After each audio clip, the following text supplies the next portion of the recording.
Today, we're going to talk about the resource plan overview. It's within the resource plan building block as part of our strategic marketing playbook. So here are our building blocks and deliverables, and you'll see on the right is the resource plan, and the very first deliverable is the resource plan overview. So what is it? Includes insights and indicated actions, really that are the foundation for the rest of the deliverables within that resource plan. The team structure, internal roles, responsibilities, and the external resource scope. So here are your steps. You document what you have, your organization, your scope, and your current capabilities. Then you review any business inputs and marketing plan deliverables that you already have. That helps you get to the new scope that's needed. Then, to that, you get to the capabilities you need. You look at any opportunities and constraints. You write those insights that help you understand. You want to have a little bit of a tension between the scope you need and the capabilities you have. That helps you understand what you might need to change, if anything. And then you write the indicated actions, which is what is really going to drive the rest of the deliverables. So first, here's an example of the current organization. These are the types of questions you ask. On the left, who's leading the team? Where does the team report into? How many people, titles, levels, full-time, part-time, internal, external, those sorts of things. So here's an example. In this situation, they have a marketing director. They report into the VP of roles. They have 6 people on the team. They're all full-time. They have 3 different levels if you look at it, and then they have 3 external agencies they use consistently. And this will have a lot of detail behind it as well, but you're just trying to get going, getting started, and you'll have all of that as a background. Before we get going on how you do the analysis of the scope and the capabilities, I want to share with you that we have an Excel file that's an input and analysis tool for both the scope of work and the capabilities. These are just snippets of them.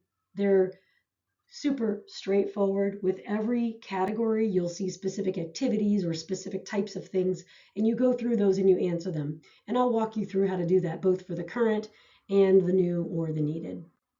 So how do you think about the scope of work for the current? What that means is what's the level of effort for specific activities that the marketing team is doing. They're broken into strategic and deliverables and services. In order to assess it, you use that Excel. You think about what the current level is, none to significant. We have charts in a tab that they'll automatically create, so you'll get a chance to see and easily compare. You can also look at the none to significant ways that you measured it at the very beginning. Then you think about the scope of work summary. You look at those charts. We recommend putting it into PowerPoint. You add bullets that explain the level of effort for each strategic category. And then you list the deliverables and service that are the most effort, and you'll see longest bars mean most effort. And if you need more detail, you review the scope input tab. So here's an example. You'll see on the left, we've described the current level of strategic work, and we're just describing what the bars are. And we'll talk about the current primary deliverables and services as well. And again, we're just trying to get to what's the most and what's the least. We'll get to the differences in a minute. So the same thing for capabilities. You look at the current skill for each capability. We have 3 areas here: strategic, functional, and then the communication and team effectiveness. So assess, very similar. You take that Excel file, you rate the current capability, which are broken out in various activities and skills. Then you get those charts, and then it's the same thing. You copy them, you add bullets, and get to the detail if you need to. So here's an example. If you look on the left, same way we've done it: the strategic capabilities, functional expertise, communication and team effectiveness. And what they're doing, they're describing what's high, what's medium, what's low, just giving a sense for where are the capabilities. So then you've got your current. Now you need to know, what do you need to do to really deliver the business? So you look at what's your business input. This is an example that shows the priorities, initiatives, assumptions about the types of brands, the businesses, and you can use the scope input even as an example of, hey, if I was going to answer this, what are the types of things? So that could also be a way to think about it, but you don't have to. You might already have this. Then what are you looking for? Are they looking for significant growth? Are they looking for slow, steady growth? It just helps you to understand the level of effort you're going to need, because then you look at your marketing plan. This comes from those business inputs. And you look at what's that overview. Really, the priorities, tactics, and KPIs, that's what drives a lot of what you're going to be doing. Then you see the calendar. It really gets into more detail. And then the budget. You might even have a full budget. So then what's the scope difference based on what you've just done? You've looked at the business inputs and the planned deliverables. You now need to look at the new level of effort, scored the same way, and then those charts will come up, and then the bottom is the same, except the only difference is the charts have a comparison, new versus current. So here's an example, same categories on the left. And again, what we're doing is we're comparing those bar charts, just looking to say, wow, like the business scope, it's the same, but we need a lot more in this new scope, strategic marketing. So that's just an example. Same thing for deliverables. And you'll see on the spreadsheet, there are many, many more lines that will provide you a lot more detail if you need it. So then you take that, the new scope of work, and then what do you need to deliver it? The charts will automatically create again, and then you do the same summary page. So here you have this. And on the left side, you'll be describing it. On the right side, you'll be showing. Just so it's a visual way and a descriptive way. Some people might actually like to add more of the language. That's fine too. This is not a perfect science. This is helping you get a better understanding of what you need. So then you need to think about the opportunities and constraints that you need to consider now or in the future.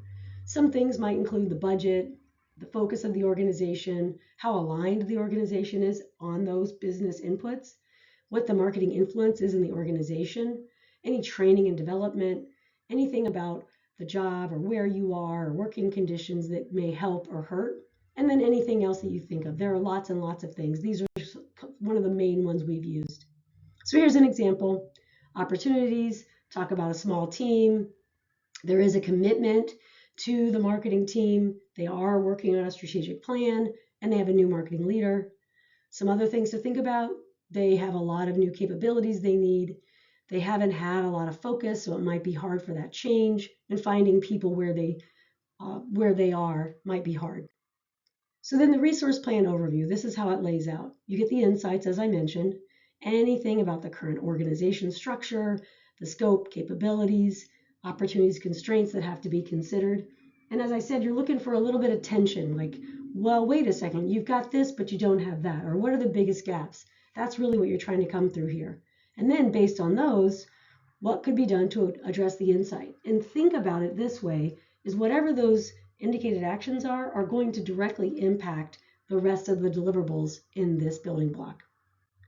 So here's an example, super simple one. Usually they're longer, usually they're a full page. Even we put these in Word because it takes a bit more to put it all down. But we talk about how the scope of work has shifted significantly. And then the tension is that in areas the current team doesn't have that capability. Some specifics would be the need for strategic marketing, but you don't have that. And so you have a decision to make. And you might even be more clear about this, like there's not a team member available. A lot of those details come out through the conversation. So you might need to hire a marketing leader. Or you've got the capability, but boy, you need a lot more content development. So then you need to decide, is that something you need long-term, somebody you need internally or externally? And there are many, many more. And you're just taking those insights that you're putting together, and then you're saying, well, what do you do about it? So there's always something that says, what do you do about it? So that's it. So you've got your resource plan overview. And as you can see, it's not an end deliverable. It's not something that you're going to go and share with everybody. It's how you help build these three next things. Specifically, who do you need? How many levels? How many people? What's the work? And that there's more work to be done, of course, but this really helps set the stage. So as a recap, the resource plan overview are insights and indicated actions that are the foundation for the rest of the very specific deliverables.